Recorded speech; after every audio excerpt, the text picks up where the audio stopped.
Bukankah kalau makan daging, telur ayam negeri menimbulkan kolesterol dan penyakit lain? Baik ya, kita bahas ini.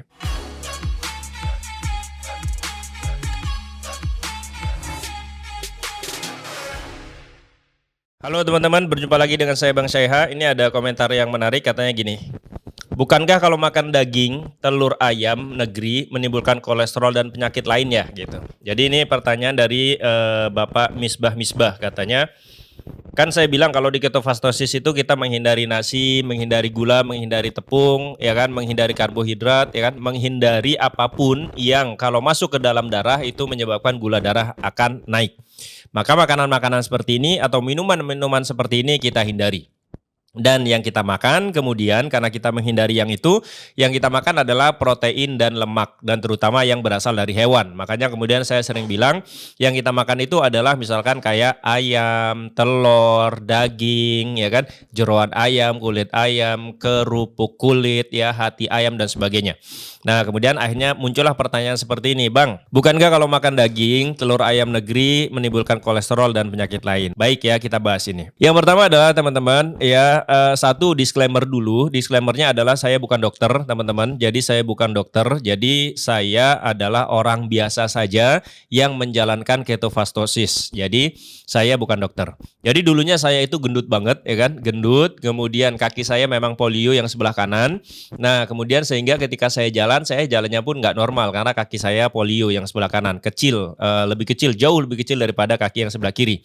Lalu kemudian dengan kondisi seperti ini, saya kemudian harus berpikir bagaimana caranya agar berat badan saya bisa turun. Kemudian saya menjalankan defisit kalori, tapi ketika menjalankan defisit kalori saya tidak konsisten karena susah bagi saya. Ingat ya, susah bagi saya. Bagi orang lain mungkin gampang. Susahnya bagi saya defisit kalori itu adalah ketika kita makan kita harus nimbang-nimbang. Sehingga saya kayaknya aduh ribet amat sih, mau makan timbang, mau makan timbang, mau makan timbang gitu. Akhirnya saya mencari gaya hidup yang lain dan ketemulah ketofastosis. Nah, di ketofastosis ini saya mempelajarinya itu 1 tahun. Jadi 1 tahun saya pelajarin, ya kan, dasarnya apa, pondasinya apa sih ini ketofastosis. Setelah saya pelajari pondasinya, kemudian saya pelajari ya pilar-pilar apa saja yang ada di sini. Kemudian dalam 1 tahun itu setelahnya baru saya memutuskan untuk mencoba ketofastosis.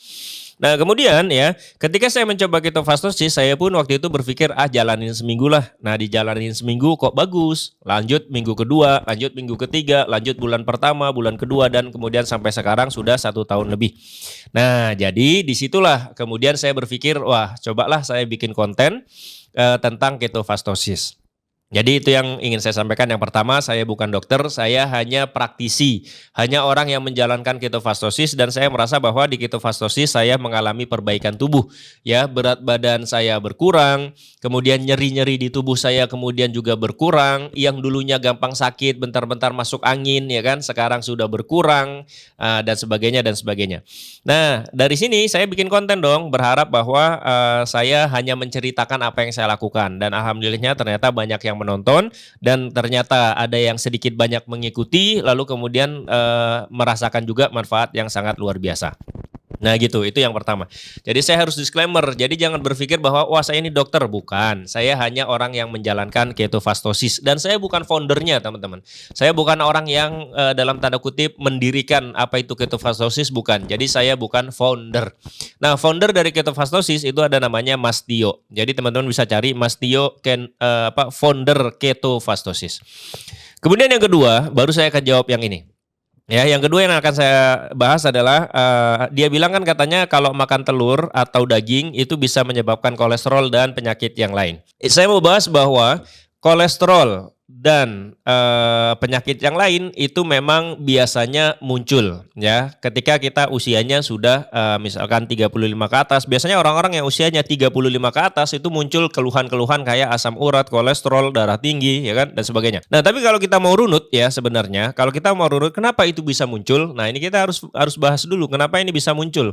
Ternyata kalau kita runut ya orang-orang yang mengalami asam urat, kolesterol, darah tinggi dan sebagainya itu adalah orang-orang yang sebelum usianya 35 artinya dia dari muda sampai dia usia 35 itu makannya memang sudah sangat luar biasa asal-asalan.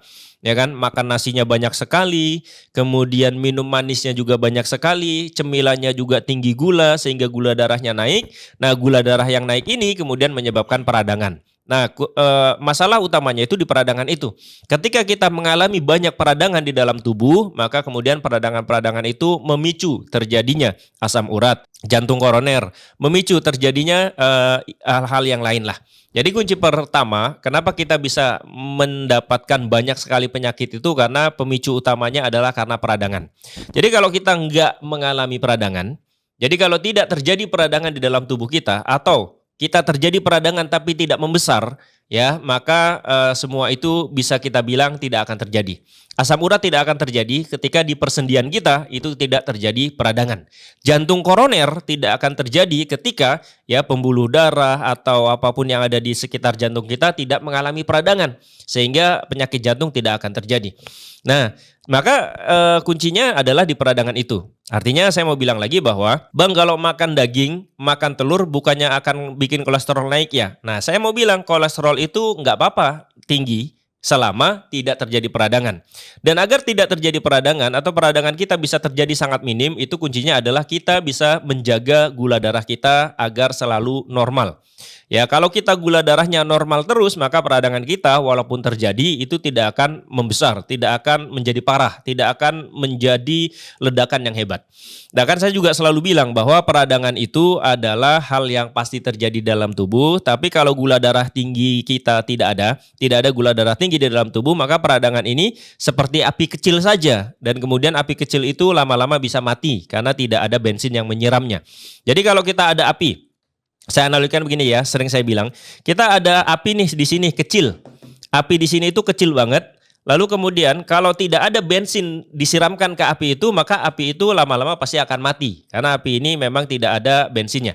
Tapi ketika kita di sini ada api yang sangat kecil, lalu kemudian tiba-tiba disiram bensin dalam jumlah yang banyak, maka api itu akan menjadi besar, menjadi kebakaran yang sangat hebat. Nah, analogi ini itu sama seperti peradangan di dalam tubuh.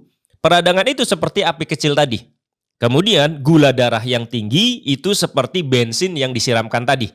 Nah, artinya apa? Ketika kita terjadi peradangan, di saat bersamaan gula darah kita tidak tinggi, maka peradangan itu lama-lama juga akan sembuh. Tapi ketika peradangan terjadi, gula darah juga terjadi, cukup tinggi, maka kemudian peradangan menjadi semakin besar. Nah, ketika peradangan semakin besar, kan tubuh kita harus mematikan itu. Ya, kemudian ditugaskanlah kayak purin, kolesterol dan sebagainya ditugaskan oleh tubuh untuk menyembuhkan itu, tapi yang terjadi karena apinya membesar terus, nah akhirnya apa? Terjadilah penyakit-penyakit yang ditakutkan tadi. Nah, itu ya, teman-teman. Itu yang kedua yang mau saya bahas, bahwa nggak apa-apa kita makan daging, makan telur, ya kan, kolesterol tinggi itu nggak masalah selama kita tidak terjadi peradangan di dalam tubuh. Nah, peradangan itu ya terjadi menjadi besar karena gula darah yang tinggi. Itu yang kedua yang ingin saya sampaikan. Kemudian yang ketiga yang ingin saya sampaikan, teman-teman, kalau teman-teman lihat di video-video saya, kemudian silakan mampir ke komentar-komentarnya, teman-teman akan melihat bahwa banyak orang-orang yang berkomentar dulunya takut ketika makan telur atau makan daging kolesterol akan tinggi. Tapi setelah benar-benar menjalankan dengan baik ya, ternyata kolesterolnya aman-aman saja. Ternyata yang dulunya sering kesemutan menjadi tidak kesemutan. Dulunya asam uratnya sering kambuh, sekarang tidak lagi. Dulunya asam lambung, emah atau penyakit yang lain sering terjadi kepada dirinya, tapi kemudian sekarang tidak lagi. Artinya ketakutan-ketakutan ini memang sering dirasakan oleh orang lain, sering ditakuti oleh orang-orang, tapi kemudian ketika dijalankan ternyata ketakutan-ketakutan itu tidak terjadi. Yang ada malah kebaikan-kebaikan yang dia dapatkan. Jadi ini menjadi bukti bahwa ketika kita menjaga makanan kita, menjaga gula darah kita tidak tinggi, ya kan, menjaga tidur kita, menjaga stres kita, maka kemudian peradangan ya yang terjadi di dalam tubuh kita tadi akan berkurang, dan ketika peradangan berkurang, maka penyakit-penyakit yang kita takutkan tadi tidak terjadi. Nah, ini menjadi penegasan gitu ya. Bang saya ngomong doang. Nah, kalau memang ternyata masih ragu, tadi saya bilang silakan mampir ke komentar-komentar di video-video saya. Silakan mampir ke sana, lihat betapa banyak orang yang awalnya juga takut-takut, tapi kemudian ketika menjalankan bisa menjadi lebih baik. Ya, ini yang ketiga. Dan yang terakhir, teman-teman, kalau mengalami sakit atau apapun, saya tetap menyarankan untuk konsultasi dulu ke dokter. Jadi pertama gini. Kalau memang ragu-ragu, caranya gini, konsultasi ke dokter sekarang. Kemudian jalankan ketofastosis, nggak usah banyak-banyak. Misalkan jalanin seminggu, 2 minggu, 3 minggu, atau sebulan deh. Coba jalanin sebulan. Di bulan berikutnya, tes lagi ke dokter. Apakah mengalami perbaikan atau tidak. Kalau ternyata hasilnya lebih baik daripada sebelum ketofastosis, oh berarti ketofastosis memberikan efek yang bagus buat tubuh kita. Silakan, keputusan selanjutnya mau dilanjutkan atau tidak, yaitu pilihan masing-masing. Yang pasti tidak ada paksaan ya. Tidak ada paksaan untuk mengikuti gaya hidup saya atau gaya hidup orang lain. Teman-teman yang harus dilakukan adalah mempelajarinya. Karena dulu saya pun begitu, mempelajari dulu 1 tahun, ketika yakin baru saya jalankan. Jadi jangan ujuk-ujuk langsung coba, pelajari dulu. Dapat ilmu ini, pelajari, dapat ilmu itu, pelajari. Kalau ngerasa benar, ngerasa yakin, make sense, masuk akal, maka kemudian dicoba pelan-pelan. Kalau ada baiknya, barulah kemudian kita jalankan terus-menerus ya. Semoga ini bermanfaat teman-teman. Terima kasih sudah mampir di video saya. Kita bertemu di video yang lain dan bye-bye.